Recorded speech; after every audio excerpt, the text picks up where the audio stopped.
ang mga believers nagkuwas lang nga title, na Christian po sila. No, pero dili sila ilang ni Christ. No? Pero mingon ka nga ako Christian, pero disciple ko ni Christ. So, mas nindot nga Christ disciple ka. Di ba? Kaya ingon ni Christ Jesus, himuwa silang akong mga tinulaan. Wa man ningon si Jesus nga, himuwa sila nga Christian. So, doon ay kalainan nga katong nagprofess nga Christian nga ang ilang kinabuhi disciple ni Christ.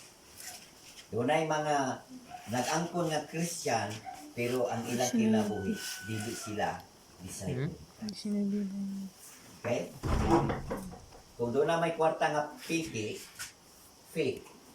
doon na may kwarta nga imit, na po'y Christian imit, Christian na fake. Okay? Mga naingon ni Jesus, maila ninyo sila pinagi sa inyo. Kita inyo sila. Sa piki nga kwarta nakitan awon ba nga mo sa ino kinumuni dito piki.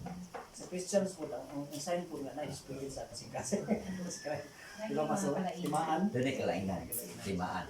Ang Holy Spirit marka na nga kita iya sumala sa Episo 1:13 to 14. Nga din ang Holy Spirit gihatag sa tinuod nga na born again, tinuod nga surrender, tinuod gyud nga mi follow ni Jesus Christ nga sila gisiyuhan nga kamo iya na mga manununod sa mga iya ni Jesus.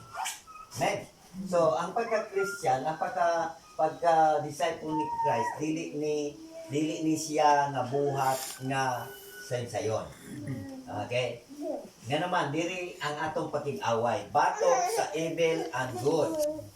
Okay? O na ang